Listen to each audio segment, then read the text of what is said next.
खासकर कि चेयरमैन पद की जहाँ पे बात हो रही है वहाँ पे औरत चुनाव नहीं लड़ रही, औरतों के पतियों के नाम से चुनाव लड़ा जा रहा है। तो हरियाणा में लुगाई को कैसे पहचाना जाता है? अरे ये राम प्रसाद की लुगाई है, अरे ये पीछे नरसू की लुगाई है। हम चैनल जितने भी लोगों को कैथल में कवर कर रहे हैं वो महिला सीट के लिए आदमियों को कवर कर रहे हैं। महिला की हर अच्छी सीट पे न कालू बैठेगा न गोविंद बैठेगा, कोई महिला बैठेगी।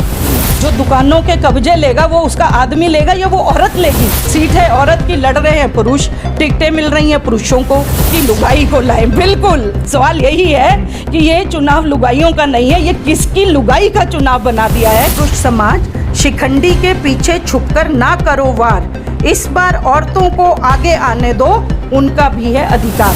बिंदर की लुगाई, सिंदर की लुगाई, सुनील की लुगाई, ये लुगाइयाँ नहीं ढूंढे, वो डायरेक्ट लुगाइयाँ ढूंढे कि कौन सी लुगाई आगे आ सकती है।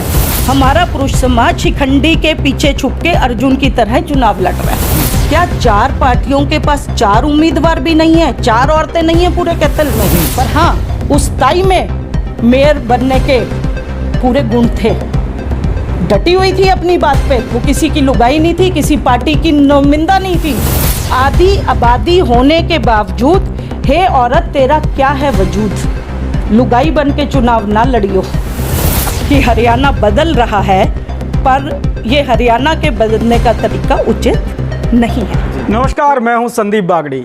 लगातार कैथल की जनता को हम रूबरू करवा रहे हैं जो कैथल की सियासत में जो लगातार एक के बाद एक दूसरे चेहरों पर चर्चा होती रहती है, वो राजनीति के चेहरे हैं। राजनीति की बिसात पर लगातार ताल ठोकने वाले वो चेहरों पर बात होती है, मुद्दे कहीं ना कहीं गौण रह जाते हैं। लेकिन उन मुद्दों से भी पहले जो एक रोड मैप होता है, वो रोड मैप क्या होना चाहिए, और जो रोड मैप को बनाने वाले लोग हैं, जो रोड मैप पर चलने वाले लोग हैं और जिन लोगों को रोड मैप से फ़ायदा होगा, उन लोगों के अनुभव के बारे में भी हम बता रहे हैं। और सवाल भी हमारा सीधा रहता है, क्योंकि जो लोग मुझसे वाकिफ़ हैं उन्हें पता है कि मैं बातचीत करता हूँ बेबाक और सिर्फ मुद्दों को लेकर के। तो हम बातचीत कर रहे हैं जिस मुद्दे को लेकर के, कैथल की चुनावी जो बिसात है उस पर लोग किस तरह से कामकाज करें। तो उसी चर्चा को हम आगे बढ़ाएंगे और जानेंगे कि क्या कुछ कहना है इस बारे में। और जिस शख्सियत से मैं मिलवाना चाहता हूं आपको,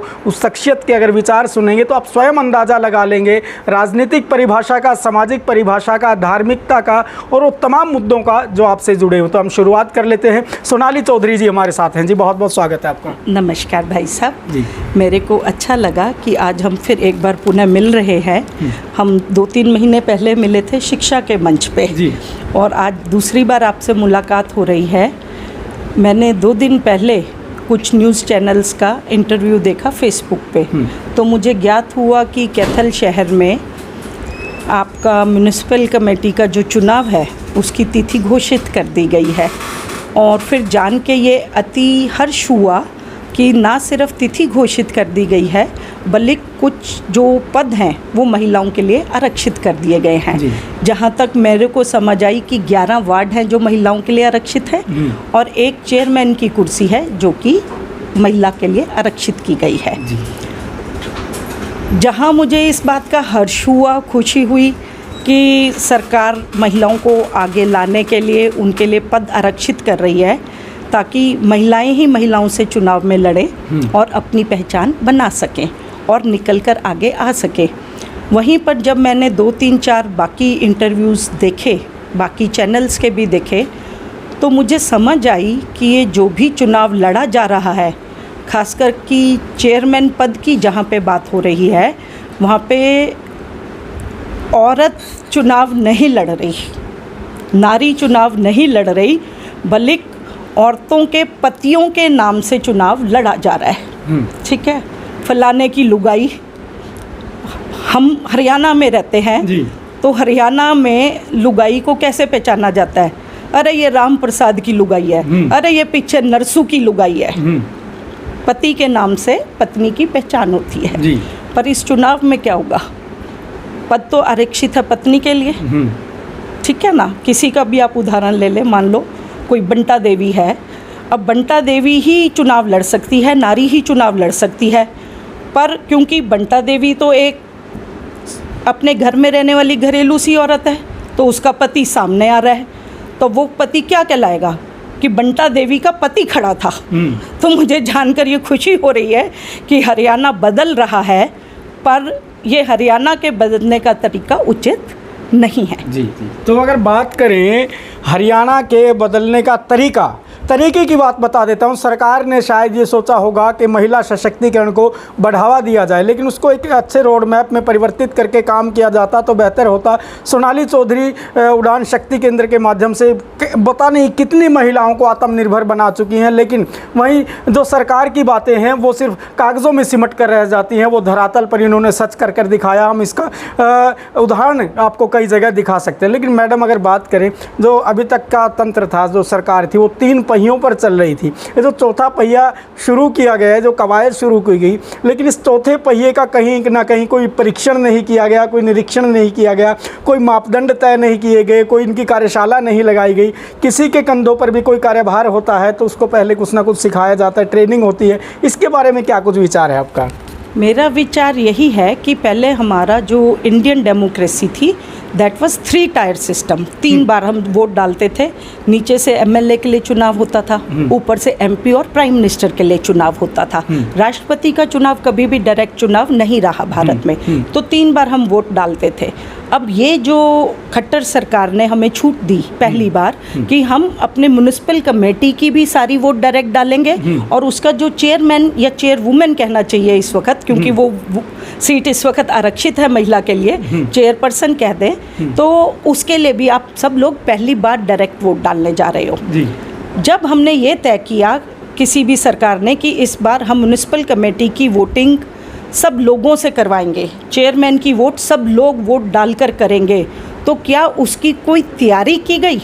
यदि वो सीट महिला के लिए आरक्षित थी तो क्या किसी भी सरकार ने, अब हमारे हरियाणा में 4 मेन पार्टीज़ हैं, आपकी बीजेपी है, कांग्रेस है, आप पार्टी है, इनेलो है, मेन 4 पार्टीज़ तो काम कर ही रही है ना। इन 4 पार्टीज़ ने पिछले 6 महीनों में कितने महिला लीडरशिप को आगे लाने के लिए कैंप लगाए, कितने वार्डों में जाके इन चारों पार्टी ने ऐसे किरदार, ऐसी महिलाएं ढूंढने की कोशिश करी जो उस चेयरमैन पद का खुद अपने बलबूते पे जाके नामांकन पत्र भर सकती हैं। आपने सिर्फ घोषित कर दिया कि चुनाव होगा, महिलाओं का होगा, महिलाओं के लिए सीट आरक्षित है, पर इस वादे से या इस घोषणा से पहले क्या कुछ होमवर्क करना नहीं बनता था? और उसका आज फल क्या हो रहा है? उसका फल सिर्फ एक निकल रहा है कि तमाम चैनल जितने भी लोगों को कैथल में कवर कर रहे हैं वो महिला सीट के लिए आदमियों को कवर कर रहे हैं। आपने ज़रूर कभी ना कभी बस में या ट्रेन में, बस में सफ़र किया होगा, मैंने भी किया है। जैसे ही हम अंदर चढ़ते हैं बस के, तो जो राइट साइड पे पहली सीट होती है उस पे लिखा होता है महिला के लिए आरक्षित। तो आप वहाँ पे जाके अपने दोस्तों से पूछते हो, रे गोविंद तय बैठेगा के कालू तय बैठेगा? नहीं पूछते, क्योंकि वो सीट ना गोविंद की है ना कालू की है, वो किसी लुगाई की है। महिला की आरक्षित सीट पे ना कालू बैठेगा ना गोविंद बैठेगा, कोई महिला बैठेगी।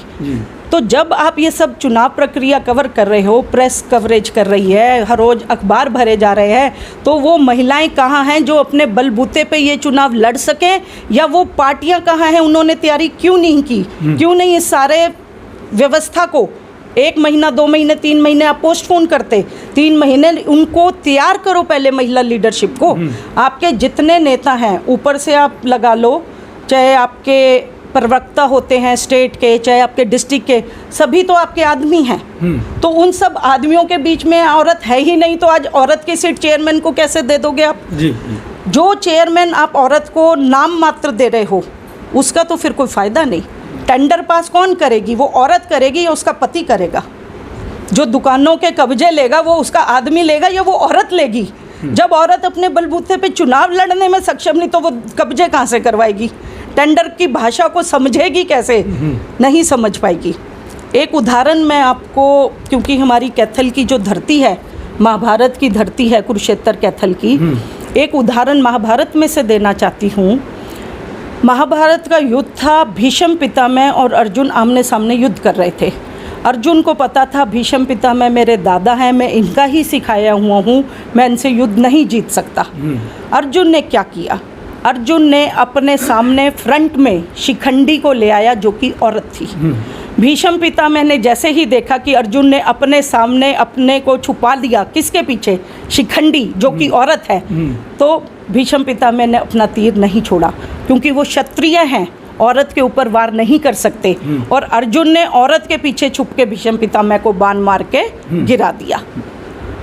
अब मुझे लगता है मैं उसी महाभारत को आज की उसमें कोरिलेट कर रही हूँ कि हम क्या कर रहे हैं। हमारा पुरुष समाज शिखंडी के पीछे छुप के अर्जुन की तरह चुनाव लड़ रहा है। तो चुनाव लड़ रहा है अर्जुन की तरह, किसके पीछे छुप के? औरत के पीछे छुप के। सीट है औरत की, लड़ रहे हैं पुरुष, टिकटें मिल रही हैं पुरुषों को। आज ही अखबार में पढ़ा कि एक पार्टी के नेता को मिलने की उम्मीद है, नेता का नाम था पुरुष का। भाई उसका तो कोई वजूद ही नहीं होना चाहिए, वो पीछे से काम कर सकता है वर्कर बन के, पर आगे उसका नाम आना चाहिए जो उस सीट के लिए लड़ने जा रहा है।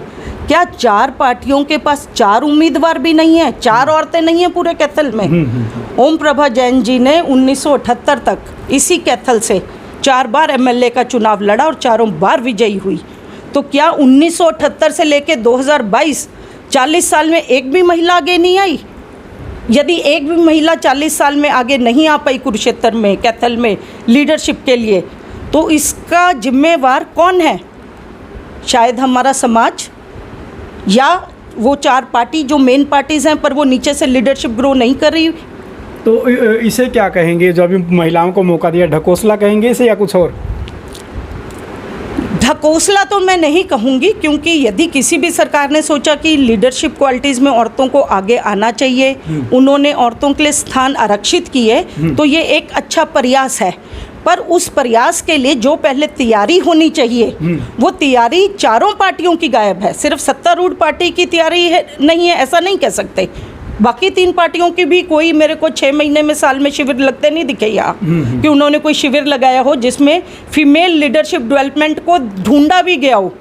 अब आप आज जब आपने घोषणा कर दी तो आप गली गली जाके देख रहे हो कि चेयरमैन के लिए कौन सी औरत निकालें, आप वाले किस औरत को लाएं, भारतीय जनता पार्टी किस औरत को लाए, कांग्रेस किसको लाए। आज ढूंढने निकले हो घोषणा के बाद। 6 महीने पहले क्यों नहीं ढूंढा, डेवलप किया, ग्रो किया औरतों को? किसकी लुगाई को लाएं? किसकी लुगाई को लाएं? बिल्कुल सवाल यही है कि ये चुनाव लुगाइयों का नहीं है, ये किसकी लुगाई का चुनाव बना दिया है। इसके लिए 2 लाइन और कहना चाहूँगी मैं जी। यदि आप कैमरे पे ये दिखा सकते हैं तो ये मैंने कल रात को लिखा है। इसमें लिखा गया है, हे पुरुष समाज, शिखंडी के पीछे छुपकर ना करो वार। ये मैंने जो कॉन्टेक्स्ट उठाया है महाभारत से उठाया है। हे पुरुष समाज, शिखंडी के पीछे छुपकर ना करो वार, इस बार औरतों को आगे आने दो, उनका भी है अधिकार। यदि हरियाणा सरकार ने औरतों को अधिकार दे ही दिया था तो फिर पुरुषों को औरतों के लिए ये स्थान छोड़ना चाहिए।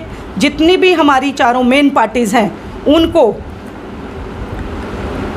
बिंदर की लुगाई, सिंदर की लुगाई, सुनील की लुगाई, ये लुगाइयाँ नहीं ढूंढे, वो डायरेक्ट लुगाइयाँ ढूंढे कि कौन सी लुगाई आगे आ सकती है। हमारे कैथल में कितने रिटायर्ड प्रिंसिपल्स हैं, टीचर्स हैं, डॉक्टर्स हैं, उनमें से लीडरशिप धीरे धीरे ग्रो करो। मैंने कल एक फेसबुक पे पढ़ा, इंटरव्यू ले रहे थे, मुझे चैनल का इतना नहीं ध्यान, तो जो गांव के लोग यहाँ शिफ्ट हो रहे हैं उनकी 10-12 औरतें खड़ी थी। बड़ा साधारण उनका पहनना ओढ़ना, सलवार, ऊंची कमीज, सिर के ऊपर पूरा दुपट्टा जैसे होता है। उन्होंने कहा सोचेंगे किसने वोट देवेंगे जब टाइम आवेगा, सोच समझ के देवेंगे। औरतों ने इतनी ऊंची आवाज़ में, उसमें से एक ताई ने कहा, मुझे लगा वो ताई शायद, मुझे नहीं पता, किसी नामी गिरामी आदमी की लुगाई होगी, ऐसा नहीं लगता, पर हाँ उस ताई में मेयर बनने के पूरे गुण थे। डटी हुई थी अपनी बात पे, वो किसी की लुगाई नहीं थी, किसी पार्टी की नुमिंदा नहीं थी, पर वो अपने आप में समर्थ थी। तो ऐसी समर्थ ताइयाँ क्यों नहीं ढूंढ ली भाई किसी पार्टी ने? लुगाइयाँ ना ढूंढो, वो ताइयाँ ढूंढो, वो औरतें ढूंढो, वो प्रोफेशनल्स ढूंढो, प्रोफेशनल्स में भी वो प्रोफेशनल्स औरतें ढूंढो जो आप जिनको हिस्सा देना चाह रहे हो आज राजनीति में, नगर पालिका में, मेयर पद के लिए 11 जो वार्ड आरक्षित हैं उनके लिए। तो चलो आपसे चर्चा की बहुत अच्छा लगा। कैथल के लोगों को एक संदेश और दे दीजिए ताकि जो आपके विचार हैं और ये जो कसौटी है जिस कसौटी पर वो तय कर पाएँ, जो उनके बीच जाने वाली लुगाई है, लुगाइयों के पति हैं, उनसे क्या सवाल करें? सवाल तो कुछ नहीं है भाई साहब, सवाल नहीं है, सिर्फ यही कहना चाहती हूँ क्योंकि मैं एक शिक्षक हूँ, जन्म से शिक्षा, मेरे माता पिता शिक्षक रहे हैं और ख़ुद मैंने 25 साल बच्चों को शिक्षा दी है। और आज जब धर्म के नाम पे अधर्म होता देख रहे हैं तो वो नहीं होने देंगे, वो गलत है। औरतों की सीट है, औरतों को पार्टियां चुनाव लड़ाएं, औरतों को ढूंढो किस वार्ड में कौन सी औरत अपने बलबूते पे वहाँ तक जाने का तकाजा रखती है, उनको ट्रेंड करो। चाहे 1 महीना बाद भी हो जाएगा तो ये कौन सा, इस चुनाव पे विदेश नीति तो डिक्लेयर होनी नहीं, ये तो घरेलू चुनाव है, पर उसको 1 महीना आगे पोस्टपोन करके पहले उन औरतों को तैयार करो। और सबसे बड़ी बात, एक वार्ड में औरतें ही नहीं मिल रही तो चुनाव की तो जरूरत ही नहीं है यहाँ पे। आप सबसे नीचे 4th टायर को मजबूत करने जा रहे हो प्रजातंत्र के, तो यहाँ पे कल एक पार्टी ने कहा कि हम अपने चुनाव चिन्ह पे 31 की 31 वार्ड में अपने चुनाव चिन्ह पे उतारेंगे लोग। चुनाव चिन्ह पे उतारने की, और ये पार्टियों का दंगल नहीं है, इस 4th टायर को हमें पार्टियों का दंगल नहीं बनाना चाहिए, बल्कि औरतों को सपोर्ट कर कर उनको आगे लाना चाहिए। यदि औरत को पता चले कि हम वार्ड में 4 औरतें, हम में से कोई एक बन जाएगी बिना इलेक्शन के जिसमें काबिलियत ज़्यादा है। पहले भी तो पंचायत बैठती थी पेड़ों के नीचे, नहीं था, आपस में फैसला कर लेते थे ना, हर बात के लिए क्या बटन दबाने वोट डालने जाते थे। तो हर वार्ड में पहले महिलाओं को आगे तो लाओ, चुनाव के नाम से तो जो महिला कोई आगे भी आती होगी वो भी भाग जाएगी। तो जिस तरह से हम चर्चा कर रहे थे, लेकिन मेरा कहना यह है कि गौर से देख लीजिए साधारण से लिबास में बैठी शख्सियत को, लेकिन इसके विचारों को भी ज़रा गौर से सुन लीजिए और अपने जहन में डाल लीजिए। वो तमाम राजनीतिक दल, वो लोग जो चुनाव लड़ना चाहते हैं, वो तमाम सियासतदान जो कहते हैं कि मैं ये कर दूंगा, मैं वो कर दूंगा, और मुद्दों की राजनीति जो करते हैं वो इसको ज़रूर समझ लें ताकि आम जनता को भी पता चल जाए और उन सियासतदानों को भी पता चल जाए जिस महिलाओं के बारे में हम बातचीत करने जा रहे हैं, उन महिलाओं के लिए हम क्या सोच रखते हैं और क्या करना चाहते हैं और किस तरह कर रहे हैं। इन तमाम बातों से आपको ये अंदाज़ा हो जाएगा। तो बहुत बहुत धन्यवाद, आपने हमें समय दिया।